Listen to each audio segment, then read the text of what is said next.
Sin duda, Michelle Polanco Alvarado, y estoy en la grata compañía del ingeniero David Castillo Pacheco, presidente de la Asociación de Astrónomos y Astrofísicos de Nicaragua. Hoy vamos a conversar acerca de lo que es el rayo, su formación, cuáles son los lugares más frecuentes donde podemos ver este fenómeno meteorológico, uno de los más espectaculares, pero de igual manera aquellas medidas de prevención. Sabemos que octubre es uno de los meses más lluviosos, si no el más lluvioso, el más copioso, sobre todo en zonas rurales de nuestro país. Hay que tener mucho cuidado ante la formación de rayos. Ya hemos sido testigos, lamentablemente, de tragedia ante esto, de ahí la importancia de abordar este tema con nuestro especialista que nos acompaña acá en Acción 10 en la mañana. Ingeniero, un placer que esté con nosotros, bienvenido.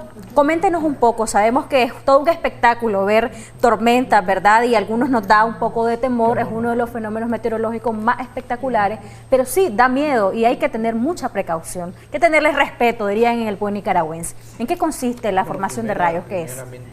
Quiero un saludo especial a todo el personal que trabaja en la revista. Gracias. Del Canal 10. Y cuando nosotros hablamos en este caso de los rayos, entramos a la parte que es meteorología. Entonces, ¿pero qué tiene que ver meteorología con astronomía, cualquiera dijera, o astrofísica? Siempre están ligados, porque inclusive cuando se lanzan las naves espaciales o proyectos o satélites, tienen que tomar en cuenta el tiempo. Si no miramos las desgracias que pasó en el caso en Kennedy, cuando aquella nave espacial, el cohete, el Challenger, y fue por problemas de meteorología. Ahora, aquí lo interesante es cómo es que están formados primeramente existe lo que nosotros conocemos es la iluminación. Cuando hablamos de la iluminación estamos hablando de la luz, ¿me explico? Posteriormente es el flash que nosotros decimos. Posterior viene lo que nosotros conocemos el rayo en sí. Y una tercera fase, que es la que tiene miedo todo el mundo por lo general, es el trueno. Pero prácticamente el trueno, ya cuando cayó el trueno, prácticamente el rayo ya cayó. Entonces recordemos que en el caso del trueno, es la expansión que se da en ese caso en la atmósfera, y cuando se da expansión en la atmósfera se da entonces debido al sonido. Recordemos que la velocidad del sonido en el aire y a unas temperaturas se da a 340 metros por segundo. Entonces el rayo, lógicamente, lo que es la iluminación es más rápido. Entonces por lo general el que observa un rayo puede determinar a qué distancia cae un rayo. Entonces si yo observo el destello, puedo contar 1, 2, 3 segundos aproximadamente a 1 kilómetro. ¿Y lo peligroso es el destello en sí? Es decir, lo que mata a cualquier persona, por ejemplo, en las zonas rurales, ya lo decíamos. Es que en el caso de las zonas rurales hay varios factores fundamentales, sobre todo cuando están debajo de los árboles, explico. Y cuando estás en una zona completamente abierta, entonces tenés riesgo. Y sobre todo, en el caso de algunos niños, les gusta bañarse cuando hay lluvia o hay tormenta, entonces ellos están propensos a lo que es la rayería. ¿Por qué? Porque recordemos que el rayo, así como la bobina de Tesla, lo que busca es la parte positiva y la parte negativa. Entonces, para que se dé esa posición, en otras palabras, tiene que haber cargas positivas y cargas negativas para que se dé la descarga eléctrica en este caso. Ahora, siempre me han preguntado a mí cuáles son los lugares a nivel mundial donde se produce más rayos. El lugar donde se produce más rayos en el mundo, estamos hablando que es en Venezuela, en Maracaibo. Cuando hablamos en Maracaibo, ahí se producen aproximadamente de 1.200 rayos en el año. ¿Y eso debido a qué, ingeniero? Es que tiene que ver que recordemos que estamos en una zona tropical, ¿me explico? Y las condiciones también de temperatura y la presión también. Pero también hay otro lugar también que queda en Australia que se llama Darwin. Entonces son dos lugares interesantes donde se producen rayos. Pero por lo general siempre dice, aquí el concepto que tenemos de rayos, solo miramos la parte negativa. Sí. Cuando me refiero a la parte negativa, como que si es malo el rayo. Y prácticamente hubo un gran inventor, uno de los mejores científicos del mundo, Nicolás Tesla, a través de su bobina Tesla, trató él prácticamente cómo poder, toda esa energía que se produce, recordemos que el voltaje son de millones y millones de voltios, para que tengamos la potencia, 1 gigawatts aproximadamente. Entonces, toda esa energía limpia de un rayo prácticamente se pierde. Entonces, si nosotros pudiéramos captar toda esa energía, prácticamente no tuviéramos problemas energéticos. Entonces, pero lastimosamente no todos en lugares se producen los rayos. En el caso de Nicaragua, para hacer mención, en lugares más comunes, estamos hablando de lo que es León y lo que es Chinandega. Es el lugar que se produce. Y si observaron ayer, el día de ayer, hubo bastante rayería en el caso de Managua. Sí. Entonces, pero, ¿en qué época del año se dan más los rayos? Por lo general es en mayo y lo que es octubre. Recordemos que octubre es un mes copioso. Entonces siempre va acompañado de lo que son las tormentas eléctricas y lo que es en este caso las composiciones que se dan. Ahora, algo interesante que hay que tomar en cuenta del rayo, los tipos de rayos que existen.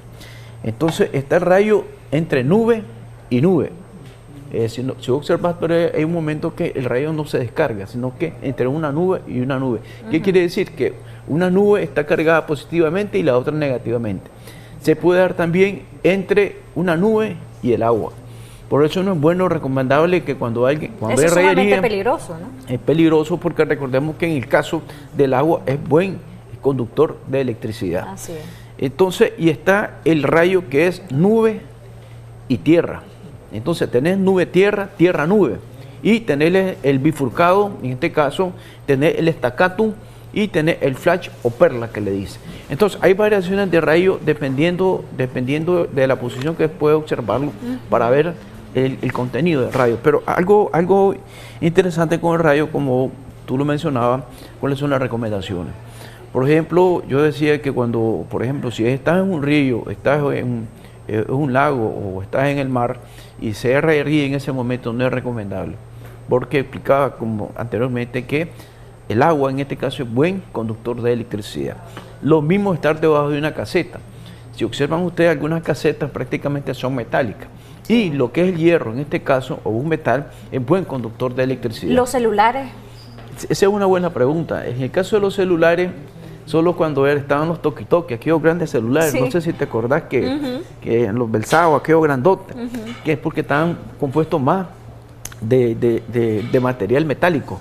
Actualmente los celulares prácticamente son más sencillos, son más plásticos, están formados de fibra óptica, o sea, ya el contenido metálico ya es menor. O sea, entonces, que ya no hay tanta peligrosidad. No hay tanta peligrosidad como en el caso que anteriormente, como los radios de comunicaciones, eso sí podría. Sí. En el caso de un vehículo también, estás protegido. Recordemos que en el caso de la llanta hace contacto y hule, pues. Es un aislante. Es un aislante y también te cubre todo lo que es el capo del vehículo, en este caso la parte interna. Al menos que andes un vehículo destapado, pues, o andes atrás de una camioneta, que es peligroso. Okay. Pero algo interesante también es con respecto a lo que es el pararrayo. En 1752, Benjamin Franklin descubrió lo que es el pararrayo. Entonces él, por iniciativa de él, pensó cómo adquirir, y él se dio cuenta que las nubes estaban cargadas eléctricamente.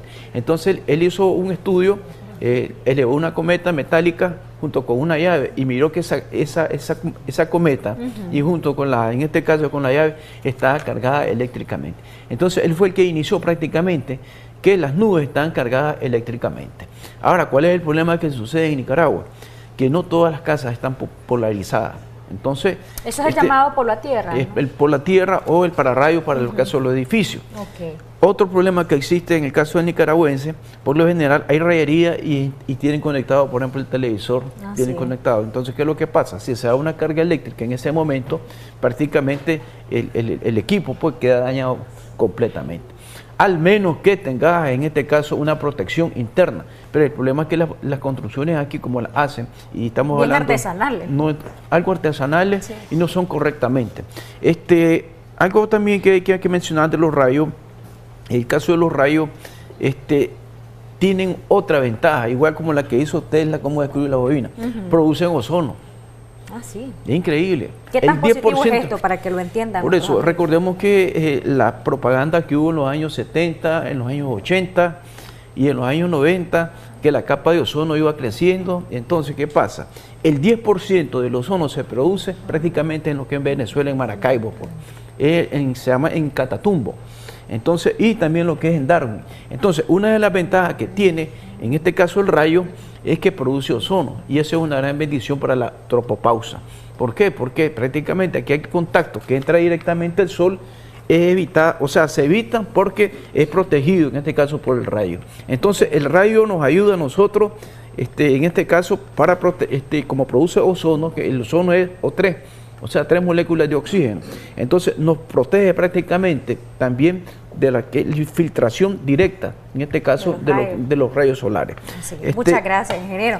Ya estamos al finalizar, sus recomendaciones finales para nuestros amigos. Bueno, yo creo que en este caso, los niños, sobre todo, que son más inquietos, sí. La madre debe de tener cuidado con los niños, porque cuando hay lluvia, ellos comienzan a salir, pues, y no tienen control. No tratar de hacer contacto con cines también, porque recordemos que el metal es buen conductor.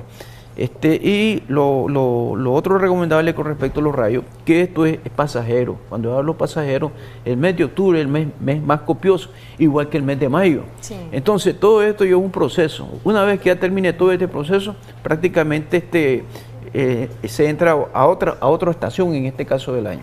Muchas gracias, ingeniero, por habernos acompañado en Acción 10 en la mañana. En este segmento que nos habla de la parte científica meteorológica, pues el ingeniero regularmente nos está acompañando. Es importante aprender también de estas temáticas. A Michelle le gustó, estoy segura de eso, pero también le gusta lo que tiene por ahí. Me deja un poquito, Michelle, adelante.